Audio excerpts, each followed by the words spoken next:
My name is Ephram Oliver, and this video is dark and full of spoilers. You have been warned.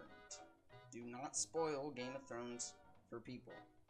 It is locked behind a paywall, whereas Endgame is just at your nearby theater. You can see it at any time. It's not this long, sprawling show. It's just one movie. That is why they lifted the spoiler ban today. But Game of Thrones, no, you're not off the hook. Do not spoil Game of Thrones on Twitter or anything else. And if you're going to spoil like an episode from a month ago or several seasons, just include a warning or something. Just please don't be a jerk. Be considerate. So, Game of Thrones Season 8, Episode 4, The Last of the Starks arrived a few days ago, and strap in, folks, because it looks like we have another controversial episode on our hands. So first, I guess this is another elephant in the room, the Starbucks cup. I cannot believe this is a legitimate complaint in 2019. It is an error. Yes, it is. Starbucks does not exist in Westeros. No, it shouldn't be there, but it's an error. And I cannot believe people are actually saying this as a legitimate point of criticism that delegitimizes the entire hour and a half long episode or whatever, however long it was. That's crazy. Just stop. So, with that out of the way, let's get into this episode. With the last episode, I was sort of playing devil's advocate. I liked the episode, didn't particularly love it. I think people were being hyperbolic, but overall, there was some legitimate criticism. This episode, I feel like everyone else is the devil, and I am just the advocate, because I legitimately adore this episode. Once again, taking time to just settle with these characters. They're drinking, they're talking, they're having a fun time, they're reflecting.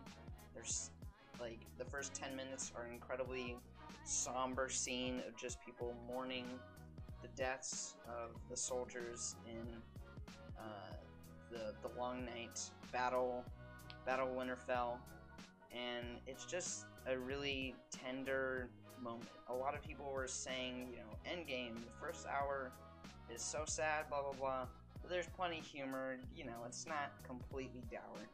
These first 10 minutes are like just pitch perfect. It's quiet, it's sad. Kit Harington, very soothing voice. He could definitely do a podcast. And yeah, and then from there, we have typical Game of Thrones whining dining, a lot of great character pair-ups. Here it was interesting seeing Daenerys, trying to command these people who, are sort of fighting with her but aren't completely on her side. She's not used to people not being submissive to her. She's used to, the Unsullied, these armies that, are used to, being commanded by people and, her advisors or whatever. But, these people, these are the people. These are just regular Joes, hanging about in Winterfell. And so, you see her losing some of that control. And, more on her sort of character path later. But I really liked some of the character interaction here. I think the writers have pitch perfect understanding of where these characters have been, where they are, and where they're going. Just, it's amazing to see. Tormund, a lot of people don't like when sort of strong characters are turned comedic, like this guy here in Endgame. But I'm fine with it for Tormund, because he's so dang funny and also a good character. We have Brienne of Tarth and Jaime Lannister, sort of surprise romantic thing going on there. Well, not really surprise. I think there was, they sort of hinted at it. And, people have issues with this. Brienne of Tarth, if anyone isn't Mary Sue on the show, which I hate that term now, I'm willing to just write it off as misogynistic, because Arya is not in Mary Sue. It's never used correctly. But anyway, if you had to pick a person as a Mary Sue on the show, it would be Brienne of Tarth, but that's sort of her character flaws. She takes everything so seriously. She's, uptight. She's all about honor, loyalty, sacrifice, blah, blah, blah. But she doesn't let loose a little bit. And, she may have the strongest morals of pretty much any character on the show, but, she doesn't really fit in with anybody else. And it's nice to see her more laid back in this episode, drinking, having a good time, and then, Jaime and her cuddle a little bit. And it's very sad when Jaime sort of has to leave her. She's like, this is what I have to do. Blah, blah, blah. I can't resist this any longer. This probably isn't going to work. Blah, blah, blah. So, yeah, it's weird. They didn't really address if he's going back with Cersei, which that's stupid. Or if he's just wanting to fight Cersei and, dress her or whatever, talk to her. That's good. But yeah, that was a little unclear what they were going for there. I gotta talk about Arya and Sansa. I love the direction those characters have been going in. Arya has always been one of my favorite characters. I've always thought she was fantastic. Sansa, less so. She started out, the first few seasons as kind of annoying, and even when she wasn't annoying, she was just, she didn't have a lot of agency. She was just sort of waddling about from person to person, place to place. But now she has, all of that has transformed her, all of her suffering. And now she's one of the most reasonable and strong people on the show. Like, she's arguing against Daenerys, like, why are you taking these drunk, tired, mournful soldiers out there right away? They're in no place to fight another battle right now. And she and Tyrion, Jon, and everybody else are like, no, let's go. And I'm like, she made a really good point. Arya,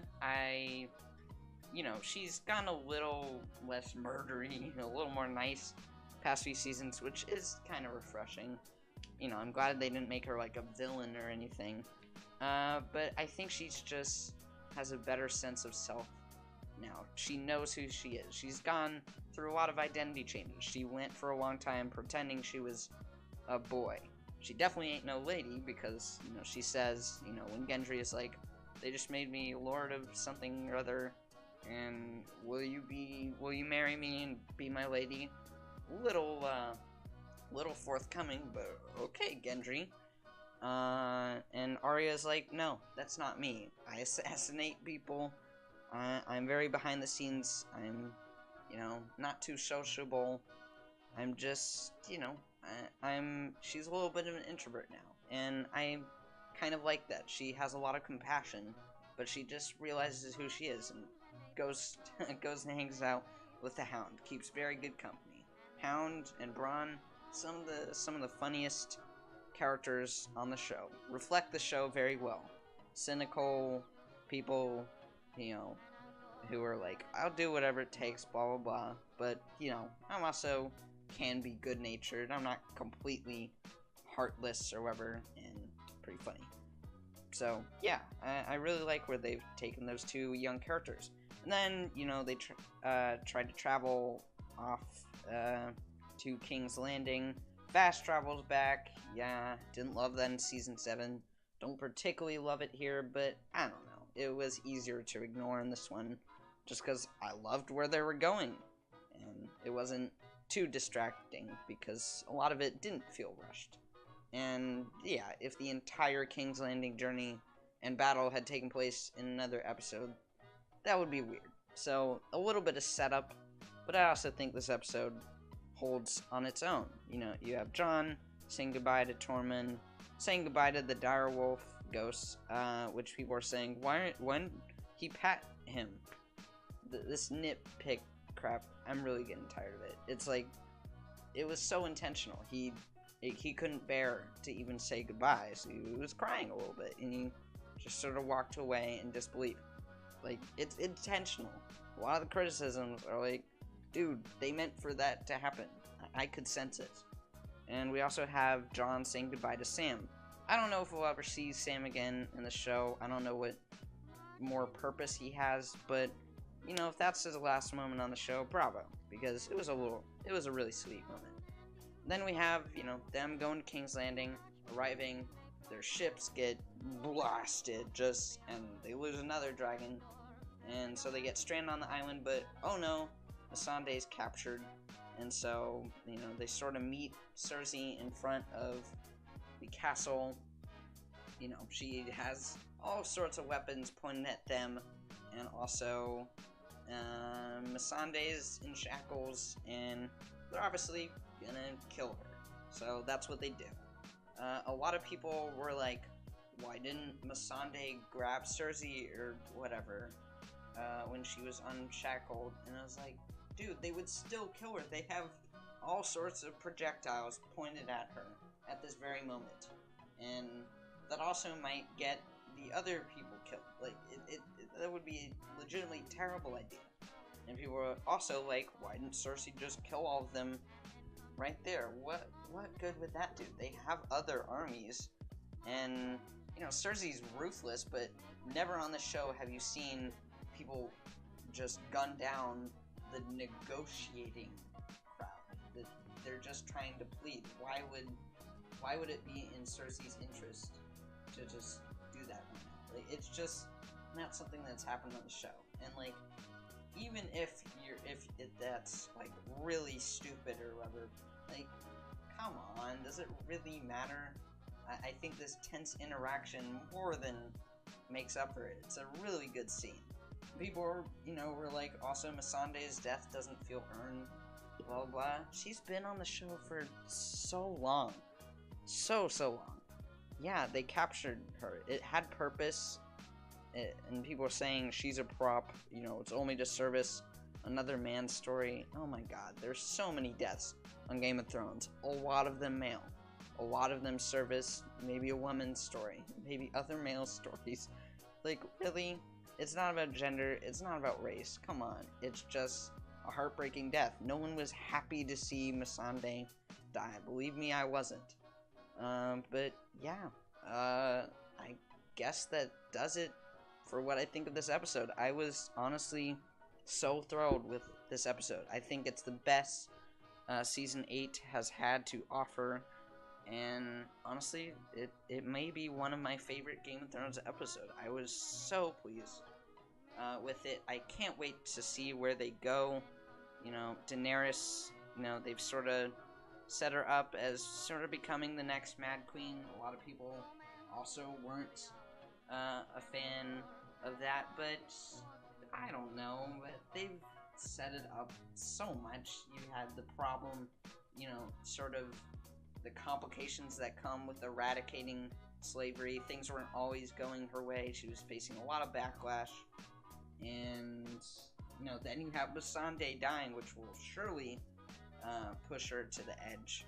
And she's used to getting things like snap, but she's in another man's land right now. She doesn't know what to make of it. You know, she has been fairly detached from civilization at this point, and she's not all that good of, like, a warrior either. Like, in the battle, she, you know, she's not that type of queen. And so she has good ideas, but yeah, she'll do whatever it takes, and that's obviously very scary. So I don't know if they'll completely go in that direction, but it makes sense to me. And again, I think either who's gonna take the throne is her, and it's gonna be sort of a